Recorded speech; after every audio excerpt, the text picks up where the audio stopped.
اسی طرح سنن ابن ماجہ میں حضرت مولا علی رضی اللہ تعالیٰ عنہ روایت کہ تاجدار کائنات صلی اللہ تعالیٰ علیہ وسلم نے فرمایا جب نصف شعبان کی رات ہوتی ہے تو آقا علیہ السلام ارشاد فرماتے ہیں کہ اے لوگوں اس رات کو قیام کیا کرو، اس رات کو اللہ کے حضور کھڑا ہوا کرو،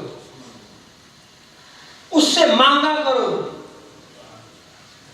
اب یہ کون ارشاد فرما رہا ہے؟ مولا علی روایت کرتے ہیں تاجدار کائنات صلی اللہ تعالی وسلم فرماتے ہیں کہ شب برات اللہ کے حضور جو ہے وہ کھڑے ہوا کرو، قیام کیا کرو، اور حضور ارشاد فرماتے ہیں کہ اس کے دن کو روزہ رکھا کرو۔ رات جو ہے وہ تمہاری اللہ کے حضور کھڑے التجائیں کرتے ہوئے گزرے، اور دن جو ہے وہ حالت روزہ میں گزرے۔ آقا علیہ السلام ارشاد فرماتے ہیں کیونکہ اللہ تعالیٰ اس رات میں غروب آفتاب کے بعد، وہ جو میں نے نقل کیا نا اب یہ حدیث میں آتا ہے، آقا ارشاد فرماتے ہیں کہ اس رات میں غروب آفتاب کے بعد اللہ تعالیٰ جو ہے وہ آسمان دنیا کی طرف نازل ہوتا ہے۔ جو ہی جو ہے وہ سورج غروب ہوتا ہے، رب تعالیٰ جو اپنی شان کے مطابق جو آسمان دنیا پہ نزول ہوتا ہے، اور رب تعالیٰ فرماتا ہے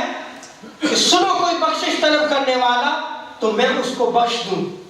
ہے کوئی رزق جو ہے وہ تلاش کرنے والا میں اس کو رزق دوں، ہے کوئی مصیبت میں مبتلا میں اس کو عافیت دوں۔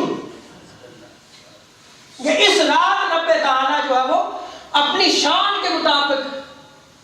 آسمان دنیا پہ نزول فرما کر جو ہے وہ ندائیں دیتا ہے، رب ہو کر بندوں کو ندائیں دیتا ہے۔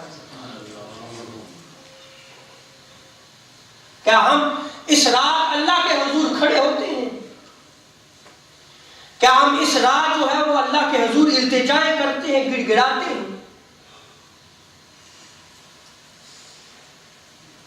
اس رات کو جو تاجدار کائنات صلی اللہ تعالی علیہ وسلم اللہ کے حضور دعائیں کرتے تھے، آپ اگر صرف ان دعاؤں کو پڑھیں، وہ آقا علیہ السلام جن کے وسیلے سے اگلوں اور پچھلوں کے گناہ معاف کیے گئے، وہ اس رات اللہ کے حضور سجدہ ریز ہو کر اللہ کے حضور جو ہے وہ گناہوں کی معافی طلب کیا کرتے تھے۔ گویا امت کو درس دے رہے تھے کہ یہ اس قدر عظیم رات ہے۔